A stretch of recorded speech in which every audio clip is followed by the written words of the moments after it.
Arratsaldeon, muchísimas gracias a Yorander y al museo por su invitación y, sobre todo, muchísimas gracias a todos ustedes por su atención aquí a esta hora casi de sobremesa y siesta, pero bueno, esperemos animarla un poquito. Mi intervención se va a girar en torno a este cuadro emblemático que ya hemos visto a la mañana, La noche de artistas en Ibaigane, de Antonio de Guezala, de 1927. No voy a repetir aquí las circunstancias que reproduce el cuadro porque se ha comentado a la mañana, pues esa fiesta que organiza la familia Sota en honor de la Asociación de Artistas Vascos, después de otro homenaje que habían hecho en el Hotel Carton al fallecido Adolfo de Guiard en el 10º aniversario de su fallecimiento. Tengo que aclarar que, bueno, mi perspectiva, no vamos a hablar aquí de... No es la perspectiva de un historiador del arte, ni vamos a hablar de los valores plásticos del cuadro. Yo no soy historiador del arte, estoy aquí un poco infiltrado, soy músico, musicólogo. Entonces, bueno, más que nada quería centrarme en el valor de este cuadro como documento de iconografía musical. Sabemos que la música, como el resto de artes performativas, pues la danza, el teatro, son artes evanescentes que se producen en un momento y desaparecen. Hoy en día tenemos soportes audiovisuales para capturarlos, pero bueno, en esta época este tipo de eventos pues no tenemos registros de cómo eran. Existe la música notada, por supuesto, pero la música notada ni recoge todas las características del sonido, ni tampoco se ha aplicado a todos los repertorios, ni muchísimo menos.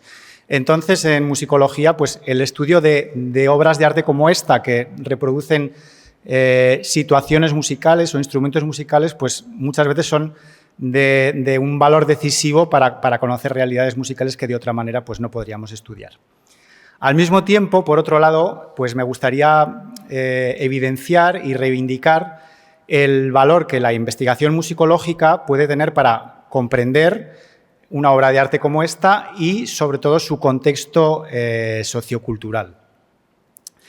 Pero para empezar me gustaría dar un pequeño rodeo y hablar un poco del escenario donde transcurre esta escena, ya lo hemos visto antes.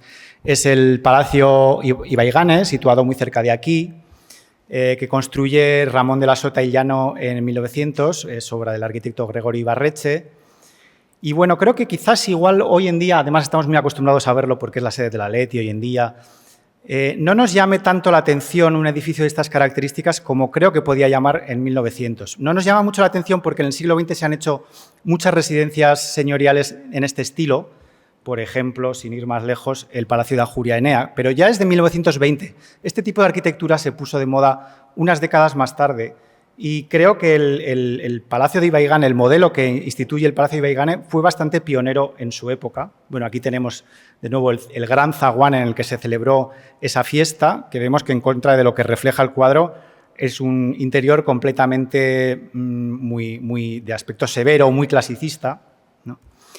Pero quería llamar la atención sobre el hecho de que este tipo de construcciones no seguía la moda constructiva del Bilbao del momento. He puesto aquí, traído unos ejemplos un poco aleatorios.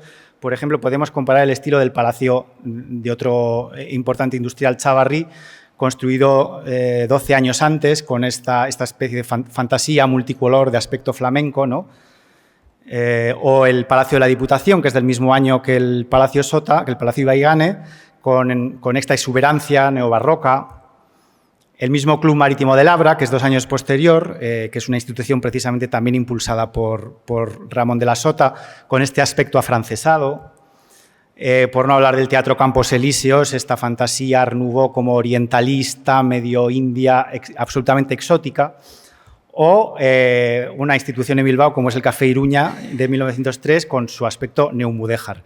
Es decir, en esta época lo que prima en la construcción es un estilo ecléctico, modernista, lleno de referencias fantasiosas y exóticas que no encontramos en el Palacio Ibaigane, que más bien yo creo que todos estamos de acuerdo en que nos transmite una imagen de austeridad, de severidad, de tradición, pero sobre todo de tradición local, tradición autóctona, que creo que está en consonancia, no voy a decir que refleje la ideología nacionalista de su dueño, pero sí creo que es reflejo, por lo menos, de cierta idiosincrasia personal, característica suya.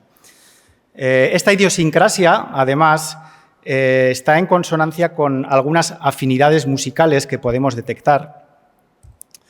Por ejemplo, Ramón de la Sota y Llano protegió la labor de dos importantes folcloristas y músicos nacionalistas de la época, como fueron Resurrección María de Azcue, a quien dedica su famoso Cancionero Popular Vasco, que se edita en los años 20 con apoyo de la Junta de Cultura y de Ramón de la Sota hijo. Pero Azcue, que tenía mucho contacto y mucha amistad con la familia Sota, dedica esta magna obra suya, esta magna recopilación, a don Ramón de la Sota y Llano. Y lo mismo ocurre con una preciosa publicación del otro gran folclorista de la época, el padre José Antonio Donostia, que en el año 1917 dio unas conferencias sobre música popular vasca en la Sociedad Filarmónica de Bilbao, que editó lujosamente al año siguiente, en 1918, con unos preciosos grabados de Cabanas Oteiza, en los que se da una visión muy idealizada de la tradición musical vasca. Bueno, esta edición también está dedicada a Ramón de la Sota Llano, supongo que porque la financiaría él o le daría algún tipo de apoyo. Antes estábamos hablando de que también tenía relación con el padre Donostia. No lo he traído aquí, pero no sé si se han fijado ustedes antes, en el mismo zaguán del Palacio Ibaigane, la vidriera de arriba, también es una vidriera diseñada por Anselmo Guinea que reproduce unas escenas de romería tradicional vasca con chistus, panderetas, albocas. Este es un poco el mundo sonoro que parece rodear el espacio de Ibaigane y a su propietario. Entonces, claro, la pregunta se hace sola. ¿Qué ha pasado aquí en un par de décadas para encontrarnos con este auténtico disloque en ese salón tan severo, tan clásico? Y nos encontramos, bueno, el cuadro pues nos sugiere una idea de movimiento, de dinamismo, de modernidad, vanguardia incluso. Vemos que es una fiesta elegante porque hay gente con smoking, pero la gente está disfrazada. Hay disfraces bastante estrafalarios por ahí, por cierto. La gente lleva unos plumeros indios, parece, como de aspecto incalificable, pero muy exótico. Y sobre todo, vemos que están bailando un baile de moda típico norteamericano de los años 20. Es reconocible en la orquestina, muy emblemática. Vemos ahí un saxofón delante del piano, con lo cual sabemos que no están interpretando ni música clásica, ni mucho menos música tradicional. Es la música de lo que entonces se conocía como jazz en aquellos años, la música moderna de importación norteamericana. Entonces, la pregunta es, ¿qué ha pasado aquí? Bueno, por un lado, podemos entender pues, que exista una comprensible divergencia entre la imagen pública de puertas afuera que cualquier persona quiere dar y luego la realidad de su vida familiar. Pues ahí, lógicamente, puede existir una divergencia, pero sobre todo creo que tenemos que entender el enorme salto generacional que hay entre el patriarca de la familia, que es el que construye el palacio, Ramón de la Sota y Llano, y sus hijos. Sus hijos, lógicamente, pertenecen a otra generación, son más jóvenes, han tenido una educación más cosmopolita y, bueno, pues se mueven o tienen otros referentes vitales, estéticos diferentes, ¿no? Y para entender esta modernidad que surge en estos años, creo que también tenemos que apelar, bueno, pues a todo ese ambiente de renovación, de dinamismo que vivía la propia ciudad de Bilbao y el País Vasco durante aquellos años. En el terreno estrictamente musical, pues son muy recordadas algunas instituciones e infraestructuras musicales que muchas de ellas todavía perduran y con mucha vigencia, como la Sociedad Coral de Bilbao, la Banda Municipal de Música, la Sociedad Filarmónica, el Conservatorio de Música, la Orquesta Sinfónica de Bilbao, que se funda en estos años, también algunas de estas instituciones con apoyo de la familia Sota. Estas son las instituciones académicas que han quedado en los libros de historia y algunas iniciativas musicales vinculadas a ellas, como por ejemplo las campañas de ópera vasca que se producen entre 1900 y 1920, o estas iniciativas de recopilación del folclore tradicional, como hemos visto en los cancioneros de Azcue o de Donostia.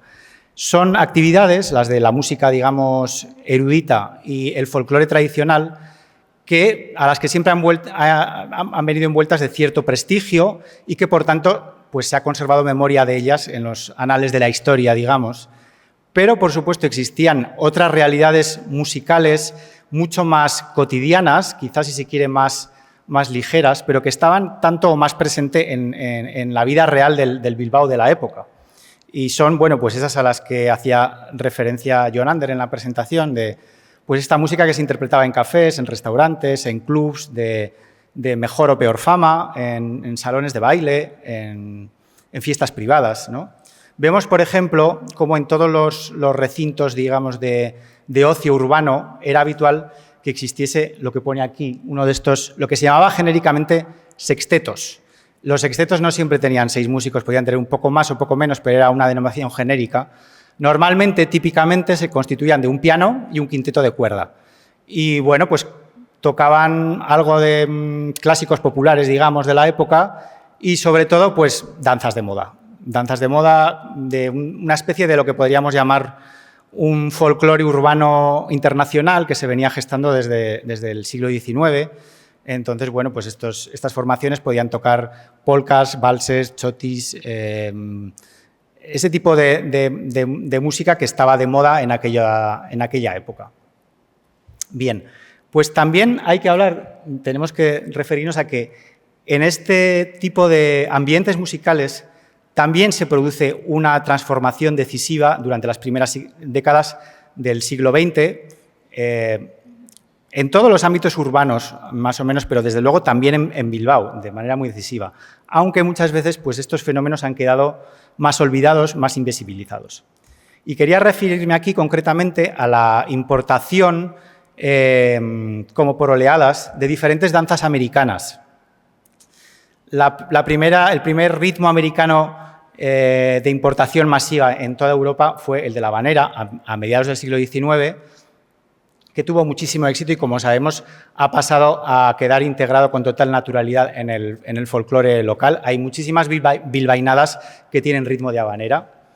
A comienzos del siglo, bueno, en algunas obras de teatro, sobre todo, empiezan a aparecer otras danzas también americanas, el cakewalk americano, lo que se llama el caquebal en la época, la machicha brasileña, pero bueno, no creo que tuvieron tanto impacto en el espacio urbano bilbaíno en general. Bueno, aparecían en obras de teatro, estaban más o menos de moda. Sí que son más trascendentales estas otras danzas que se introducen en la segunda década del siglo XX, que son, para empezar, el tango argentino. Pongo entre paréntesis las fechas aproximadas de introducción en la península ibérica, ¿sí?, que se pone muy de moda hacia 1913, y sobre todo esta serie de danzas ya de origen concretamente estadounidense, hacia 1914 el One Step, pero sobre todo en 1915 el Foxtrot. El Foxtrot se va a convertir en la vía de entrada para todas las sonoridades de la música de jazz que en su país de origen se estaba gestando realmente en aquella época y entra en tropel en Europa precisamente en los años de la Primera Guerra Mundial. Del foxtrot derivan otras danzas de moda que se iban poniendo de moda pues casi como las canciones del verano hoy en día, el simi a principios de los años 20, el charleston en 1924 y 1925, sobre todo en el País Vasco en 1925 estaba muy de moda. El año siguiente el black bottom. Son variantes todos un poco del mismo ritmo de foxtrot, pero con algunas variantes coreográficas. Lo que me gustaría señalar es que cuando entran estas danzas en el País Vasco, todavía no se percibe como un género autónomo, todavía, de hecho, la palabra jazz casi ni existe en Estados Unidos y va a empezar a conocerse poco a poco, y se introduce pues como una moda exótica más, como podemos ver en esta portada de esta partitura, que edita Francisco Cotarello. Francisco Cotarello era el pianista del Gran Casino de San Sebastián. San Sebastián es la meca del ocio burgués de la época, sobre todo por su capital turística de toda la aristocracia de la época. Entonces, Francisco Cotarello publica en una fecha temprana, como 1917, este foxtrot, que no tiene, si viésemos la música, todavía no suena muy americano, pero es que sobre todo la portada, pues el título ya es humorístico, nos remite a una realidad pues un poco lúdica, ni quita ni pone, y él le titula Foxtrot japonés, pues entroncando con el japonesismo de la época también y de ese orientalismo que veíamos. Así que, bueno, comienza de una manera, los comienzos son de una manera un poco difusa. De hecho, estos primeros foxtrots que llegan a España y al País Vasco en 1915 no entran de la mano de músicos americanos. Las bandas norteamericanas llegan a Europa, pues como he dicho, ya avanzada la Primera Guerra Mundial y en la península ibérica no se ven hasta 1919. Quienes introducen perdón, la danza del foxtrot es este tipo de formaciones que estaban muy de moda en aquella época, que hoy en día están prácticamente olvidadas, que son orquestas de violines cíngaros, que se llaman húngaros. En la jerga de la época, en los anuncios de prensa, se llamaban siempre orquesta tzigán. Digamos que eran la élite de los sextetos de la época, de los sextetos de los locales balnearios y restaurantes de la época. Tenían una tradición que venía del siglo XIX. En principio tocaban música húngara, esa música húngara de violín como de violín gitano, muy libre, muy apasionado, pero bueno, según se fue consolidando esta moda, pues las orquestas tzigán incorporaban todo el repertorio que estuviese de moda en cada momento. Concretamente, la orquesta tzigán más famosa del momento era la orquesta de Boldi, que era una familia de músicos húngaros. La orquesta de Boldi había tocado a principios del siglo XX en el famoso restaurante Maxims de París y en los años 10 tocaba en el Hotel Ritz de Madrid, que se acababa de inaugurar. Bueno, pues en 1915 la orquesta Boldi introduce en el Hotel Ritz la moda del foxtrot. ¿Qué ocurre? Que al mes siguiente le llaman del Gran Casino de San Sebastián y la orquesta Boldi va al Casino de San Sebastián e introduce el foxtrot en agosto de 1915. O sea, es un momento perfectamente documentado, de manera que al año siguiente ya sabemos, ya dice la prensa que había entre la juventud devotos del foxtrot. Esto se introduce siempre en ambientes pues así un poco de la alta sociedad, digamos. He recogido aquí estas frases, bueno, espero que entiendan que son sarcásticas, del periodista Julio Camba, que era corresponsal en Berlín en aquella época, y nos habla de esta moda de las orquestas, lo que él llama orquestas húngaras, o sea, de violines cíngaros, las orquestas tzigán.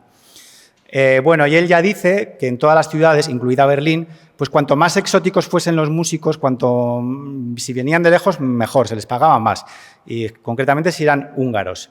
Y incluso ironiza, porque en esta época ya estaba la moda en las ciudades europeas del bar americano, que era una gran novedad en la época, pero no había orquestas americanas.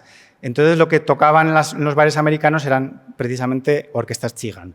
Y él, bueno, pues Camba ironiza en esta época con eso, pero me llama la atención lo que comenta de que la música de los músicos cíngaros, bueno, aparte de que incide un poco en su alteridad étnica, en que eran muy morenos, que tenían la tez muy oscura, pues que era música muy alegre, muy estrepitosa, con gritos estridentes.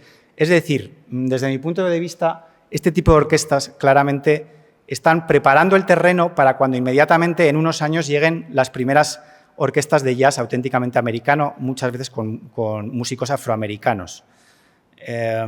Digamos que el terreno está preparado ya por este gusto xenófilo de la época, este modernismo que estaba ansioso de asimilar todo tipo de novedades, cuanto más exóticas mejor. De hecho, como curiosidad, la primera vez que se anuncia la actuación de una orquesta de jazz en el País Vasco es en 1919 en San Sebastián, y era un espectáculo de variedades en las que actuaba una orquesta de jazz y junto a él se anunciaba un sensacional popurrí árabe. ¿Sí? O sea, es un poco ese exotismo un poco mistificado todavía. No podemos tener la perspectiva de un purista de hoy en día del jazz, un forofo del jazz que solo le interesa este estilo. Se mezclan un poco esos estilos. Hay un testimonio muy interesante también en San Sebastián del compositor Pablo Sorozábal, que en aquella época pues era un joven que tocaba el violín en este tipo de espacios, en balnearios, en el Gran Casino de San Sebastián, en cines, en cafés. Y entonces él recuerda que en los años de la Primera Guerra Mundial, él trabajaba en una orquestina del primer cabaret que abrió en San Sebastián. El cabaret se llamaba también Maxims, un cabaret muy elegante en los bajos del Teatro María Cristina. Y entonces se enteraron de que ya se empezaba a llevar otro estilo de música, que era una música estridente y sincopada. Bueno, sincopada es como esos ritmos quebrados un poco característicos de la música de jazz. Y entonces ellos, como podían, lo intentaban emular con cencerros, con mandolinas o mandurrias, creo que instrumentos de púa para imitar el banjo americano. pero que enseguida quedaron desplazados porque vinieron orquestas de lo que él llama el verdadero jazz. Y entonces estas orquestas ya tenían trompetas y saxofones y desplazaron a los románticos violines. Los románticos violines son violines tipo pues, de las orquestas, violines cíngaros, como las orquestas Chigán. Aún así, durante bastantes años convivieron los dos tipos de formaciones. Aquí vemos un anuncio del Gran Casino de San Sebastián del año 1922, en el que se nos anuncia que tocaban ininterrumpidamente 3 orquestas. No creo que se lea muy bien, pero hay 3 orquestas de jazz band, una de jazz band angloamericano y otra orquesta Chigán, precisamente la célebre orquesta del maestro Boldi, que parece ser que era un poco un imprescindible de las carteleras de esta época. Bueno, esto en San Sebastián, que ya he dicho que era la meca del ocio elitista de la época. ¿Qué pasaba en Bilbao? Bueno, quería poneros este pequeño ejemplo. Es una pieza de juventud del mismo Pablo Sorozábal, que está fechada en fecha muy temprana, el 9 de enero de 1917, y demuestra que ya en esta época, en la que todavía no había llegado ningún músico realmente norteamericano ni afroamericano a San Sebastián, y en la que el compositor tenía 20 años, jamás había salido de San Sebastián, no había viajado al extranjero, bueno, pues de alguna manera ya flotaba en el ambiente este nuevo estilo de danzas norteamericanas. Él titula también humorísticamente, con mucha retranca, Teodoro, hazte One Step para piano, lo ilustra con una figura de Charlotte, que ya era muy popular en esa época y que Sorozábal conocía perfectamente porque solía tocar el piano en sesiones cinematográficas. Y bueno, vamos a escuchar un poco, es una grabación absolutamente casera, hecha en el piano de casa, pero para saber un poco a qué sonaba esta música americana, entre comillas, de esta época. Ahí, perdón.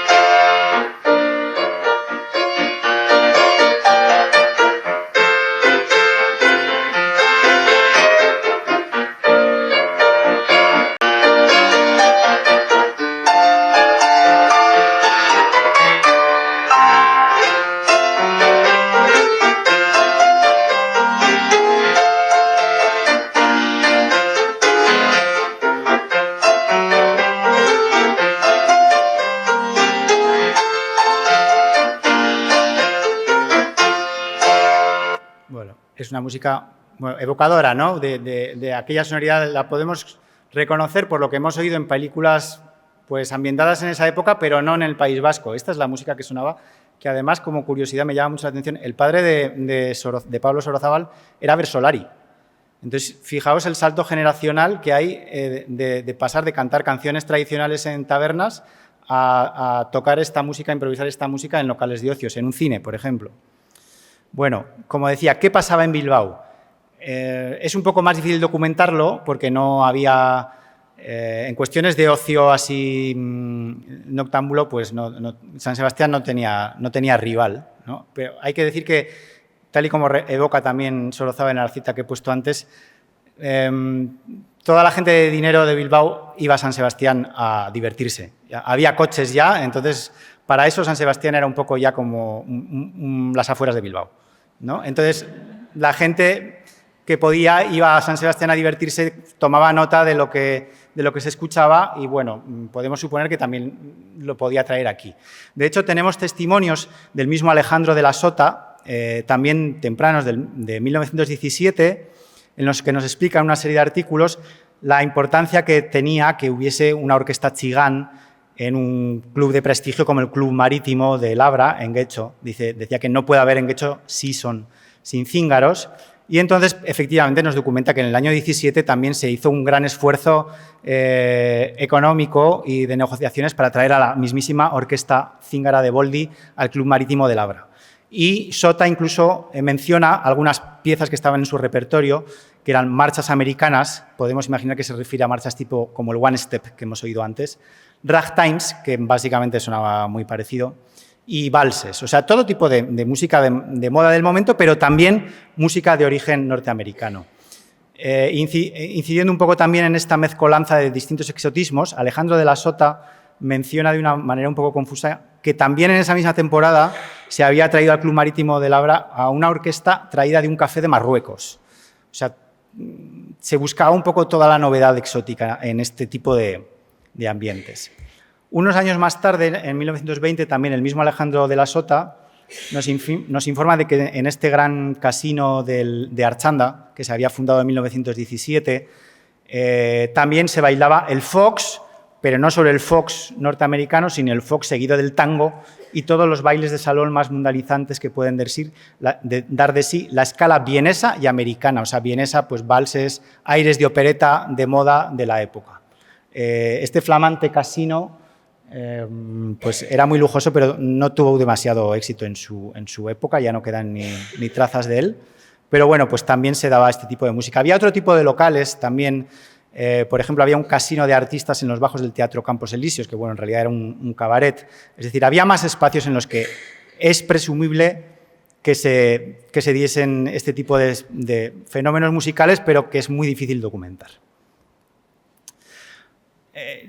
Bueno, con el éxito de estas danzas empiezan a surgir diferentes reacciones a favor y en contra. Hay que decir que he dicho que sobre esta moda de danzas norteamericanas, en los años 20 ya llegan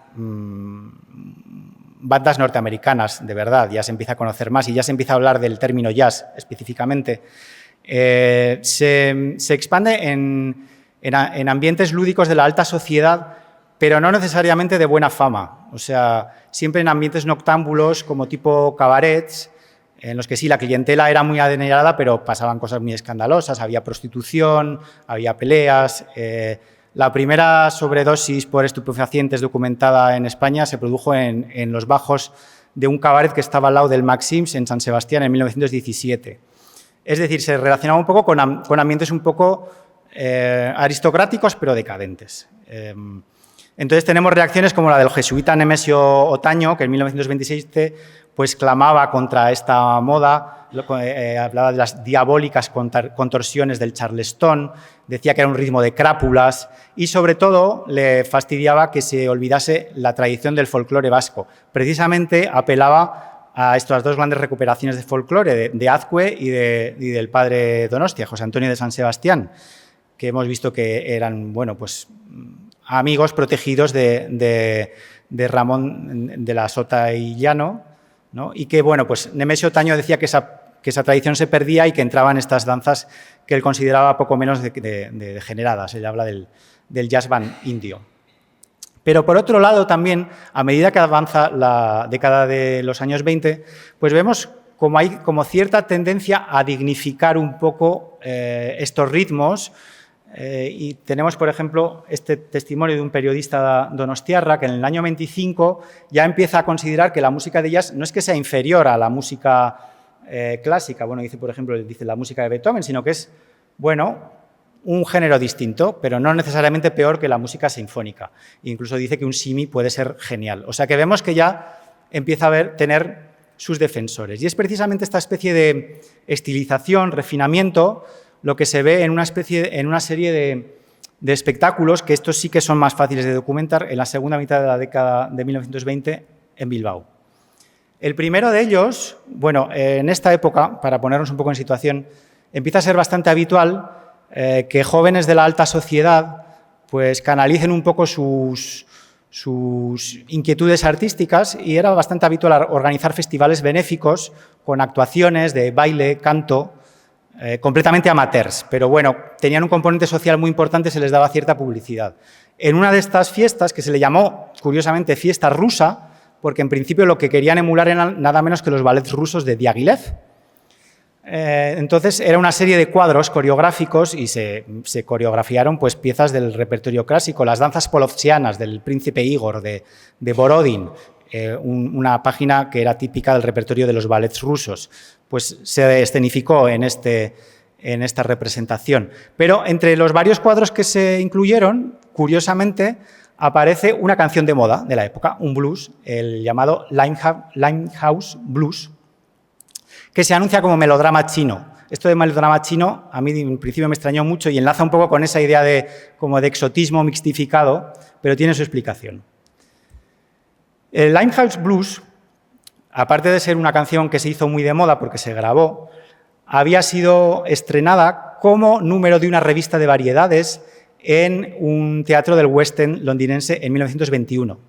Y se volvió a reestrenar en 1924 en Broadway, en otro musical, en el André Charlotte's, bueno, en otra revista de la época, ¿no? Que eran como los primeros musicales de la época. Ese mismo año de 1924 lo graba en disco Paul Whiteman, que era el autoproclamado rey del jazz, con el subtítulo de Blues Foxtrot. Y bueno, vamos a escucharlo porque probablemente era la referencia sonora que había podido llegar a los músicos bilbaínos que la interpretaron.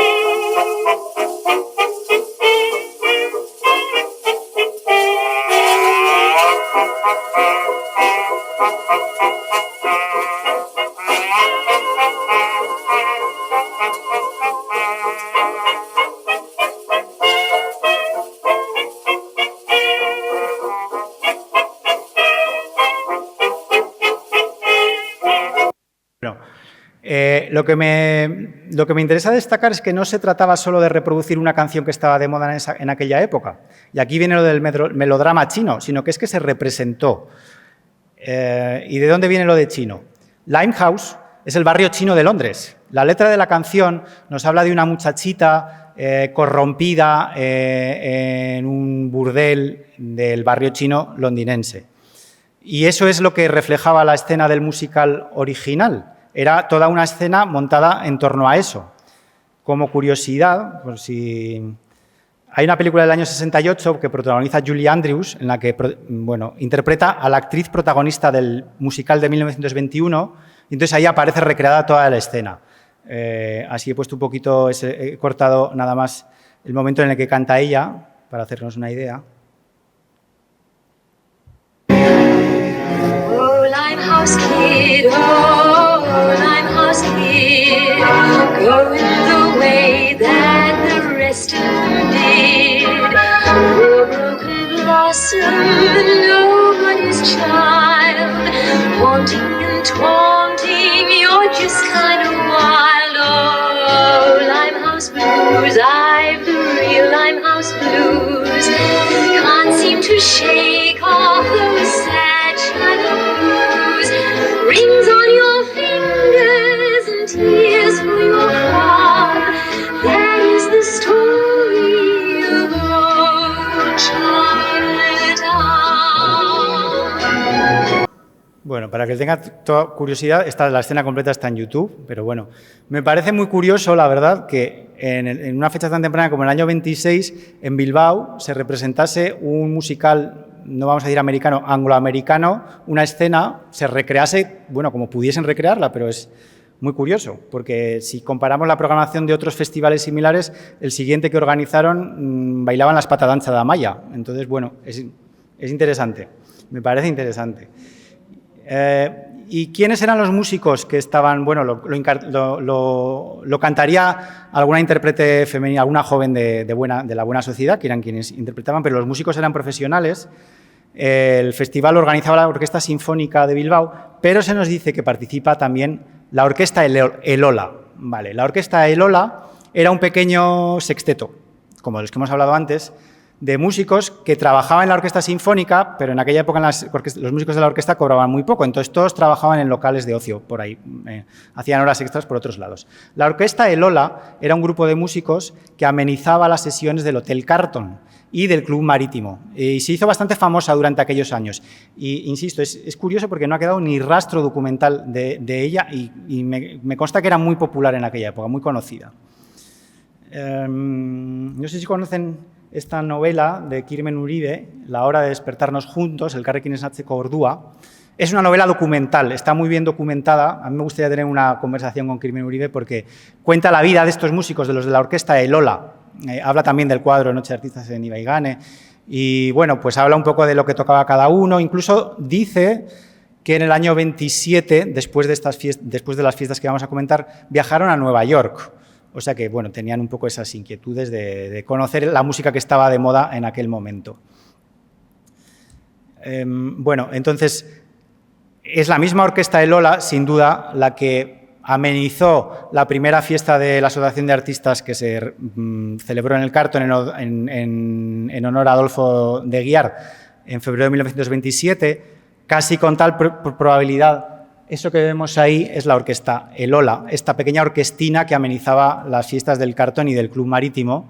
Y bueno, si nos fijamos un poco, pues lo que he comentado antes, llama la atención, bueno, el piano es un elemento típico de este tipo de formaciones, el saxofón no, el saxofón ya es definitorio del tipo de música que están tocando, es música norteamericana sin duda, a la moda del momento. Aparece al fondo también un instrumento de viento que podría ser un clarinete o más probablemente una trompeta, también típico de las orquestas de jazz del momento, un violín, parece un violonchelo lo que lleva el hombre sentado, aunque podría ser un contrabajo, que sería un poco más coherente, pero bueno, ya hemos visto que en esta mezcolanza un poco de emular estilos foráneos, bueno, pues podía tener un poco cabida de todo. Y hay otro hombre sentado ahí, que tiene como una cosa circular en la mano, que yo no me resisto a pensar que puede ser un banjo, que era un instrumento que realmente estaba muy de moda en esa época. Podría ser un instrumento de percusión también. Lo que no vemos es una batería, que era el elemento definitorio de las jazz band. De hecho, jazz band, a las baterías se les llamaba jazz band. No sé hasta qué punto podemos considerar que es realista o no realista la representación de Ghezala. Ya hemos visto que el espacio que reproduce, lo único que se reconoce realmente son las lamparitas, están muy bien reproducidas, pero lo demás no es realista. Nos da una pista un poco sobre cómo era la formación, pero quizás no haya que tomarla demasiado al pie de la letra. Y luego están estos personajes que bailan, así como más altitos, que según Kirmen Uribe es un cakewalk. Yo pienso más bien que puede ser un black bottom, que era el baile de moda realmente en el año 26, por la posición esta de los hombros. Lo mismo que el charleston, la posición típica era el cruzar las piernas, así está típica. El black bottom se bailaba subiendo los hombros, sobre todo en la pareja de atrás se ve un poco. Pero bueno, pues vemos eso, el ambiente distendido, elegante, pero al mismo tiempo pues de mucho desenfreno, ¿no? Y muy bromista con este hombre, con esa especie de tutú, con esa mezcla de exotismos, con el plumero que parece que no viene a cuento, en fin. En esta misma línea, bueno, ya ha salido antes a colación, es algo ya que lo estudió Pilar Moore en los años 80, pero quizás, bueno, pues en su momento pasase un poco más desapercibido. Está este nuevo baile de la Asociación de Artistas Vascos en el Hotel Carlton. Supuestamente tocarían también los miembros de la orquesta Elola y realmente es todo un espectáculo circense, un poco de prácticamente casi al estilo dadaísta que se llevaba una década antes, y vemos algunas actuaciones musicales muy significativas. Bueno, hay una pantomima de Alejandro de la Sota y también un solo de clarinete y bombardino. Se baila un black bottom, que se nos dice que imita a lo que se bailaba en el Kit Kat Club de Londres, y un cakewalk, bailado por distinguidas señoritas. Bueno, el cakewalk ya he dicho que era una danza que se introdujo en 1900, no estaba tan de moda ya en esta época. Lo que pasa es que es una composición que había compuesto este joven compositor, Sabino Ruiz Jalón, que hoy en día está prácticamente olvidado, pero en aquella época sonaba bastante. Entonces, creo que de ahí viene lo del cakewalk, no tanto porque estuviese de moda, bueno, sí estaba de moda en términos generales la música norteamericana, pero sobre todo porque era una composición de un joven compositor de la época. Bien.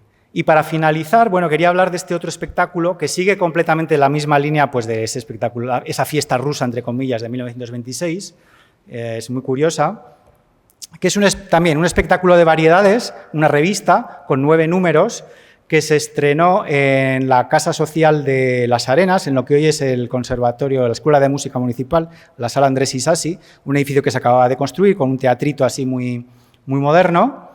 Y entonces se juntaron la misma historia, una serie de jóvenes de la alta sociedad. Esto que sale aquí es la azotea del Palacio de los Marqueses de Arriluce, el flamante Hotel Arriluce de 5 estrellas que se acaba de inaugurar. Bueno, es perfectamente reconocible, la chimenea y el hastial ese. y están ensayando un número coreográfico de marineritos. La letra de este espectáculo la firmaba el conde de Superunda, Ignacio Gortaza y Manso de Velasco, y firmaba la música el maestro Elola. Enrique Elola parece ser había varios miembros de la misma familia en la orquesta. Del que se nos dice, porque además este espectáculo tuvo incluso repercusión en la prensa nacional, esta foto es de la ABC, se nos dice que era muy popular el maestro Elola y que estaba especializado en este tipo de músicas frívolas. Esta figura, ¿de dónde viene lo de Ghecho Melody? Bueno, viene de la película Melodía de Broadway Melody, que le acababan de dar unos meses antes el Oscar a la mejor película del año 1929. Vemos aquí cómo aparece esta típica chorus line de bailarinas, ¿no? Que es lo que emulan estas otras mujeres. La diferencia es que, por supuesto, las aristócratas están mucho más tapadas que las bailarinas de Broadway, pero bueno, la pose, la estética es más o menos comparable. Incluso se nos dice que al principio de este espectáculo, Ghecho Melody, se daba comienzo con una proyección cinematográfica, que habían rodado pues, escenas de la vida ghechotarra. Y bueno, hay una crítica que dicen que la orquesta... Había también números de todo tipo, había un número ucraniano, por ejemplo, que estaba muy de moda en aquella época. Se nos insiste en que la orquesta, que había de todo, había violines, guitarras, saxofones y jazz, por si quedaba alguna duda viendo la estética de la coreografía. No he encontrado más espectáculos de este tipo, con este tipo de alusiones a música norteamericana en los años 30. Creo que los años 30 ya es otra época. Sí se hacen espectáculos de este tipo, pero se vuelve un poco más a un folclorismo como más militante. Es otra época ya, ¿no? La que nos lleva ya directamente a la de los espectáculos de Eresoinka. Es algo muy característico de esta época, de los felices años 20.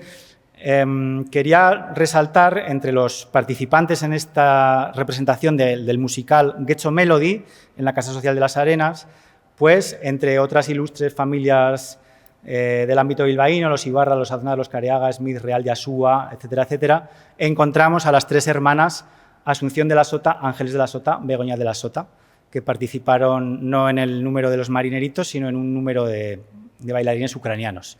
Pero bueno, estaban aquí en este tipo de espectáculos. A pesar de que, como digo, las referencias a este tipo de representaciones, hasta donde yo sé, se acaban un poco en esta época, hay que decir que estas influencias foráneas tuvieron mucha repercusión, se extendieron, digamos, a capas mucho más populares. Quizá por eso también en los años 30 deja de tener ese atractivo que podía tener para las élites. Ya deja de ser algo elitista, porque cada vez está más de moda, se ve en los cines, se escuchan las gramolas, ya no es algo tan sofisticado, tan exclusivo, digamos, se populariza. Hasta el punto de que, no sé si conocéis esta expresión, la jazzbana, es una palabra que ha pasado al euskera. Es más bien eso, de los 40-50, como pone aquí. Según la definición del diccionario de Lullar, jazzbana es sinónimo de orquestina, pero más concretamente, en esta página de Euskera Hablado en Eibar especifica un poco más. Es un grupo musical, sobre todo de romerías y sobre todo que tiene batería de las jazz band. Muchas veces solía ser simplemente batería y acordeón, por ejemplo. ¿Por qué? Porque a las baterías se les llamaba por antonomasia jazz band y ese término ha llegado a calar en el lenguaje popular, jazz bana, ¿sí? Ya está en desuso, pero tuvo, no sé, si preguntamos a una persona mayor que habla euskera, pues conoce esta palabra, jazz bana. Y bueno, pues como conclusión, eso, quería llamar la atención sobre la excepcionalidad que supone el cuadro Noche de Artistas en Ibaigane como documento iconográfico que documenta una realidad de la que tenemos realmente muy pocas muestras y el cuadro Noche de Artistas en Ibaigane es un documento excepcional de lo que en su momento fue una auténtica revolución sonora. No fue una revolución exclusiva del País Vasco, fue un fenómeno global, cosmopolita, se producía en todas las ciudades del momento, en todos los ambientes urbanos del momento y suscitando el mismo tipo de reacciones también. Esta idea también creo que queda en evidencia de que de alguna manera venía propiciada por el exotismo del modernismo de entre siglos anterior y bueno, sobre todo es interesante eso, que primero calara entre ambientes elitistas de la alta sociedad antes de expandirse entre un público de masas. por supuesto, es una expresión, no es un fenómeno singular, sino que refleja la americanización de la cultura y de la sociedad europea de estos años. Y como digo, que luego ha tenido, aunque este tipo de fenómenos y expresiones sonoras hayan quedado olvidadas, han sido un poco invisibilizadas por la historiografía tradicional, pero realmente han tenido mucho impacto y todavía se percibe en nuestra cultura musical. Ha tenido mucho impacto a largo plazo. Como digo, bueno, no hay demasiados estudios todavía al respecto. Aquí he traído algunas referencias y, bueno, nada más nos queda disfrutar ahora del concierto. Muchas gracias por su atención.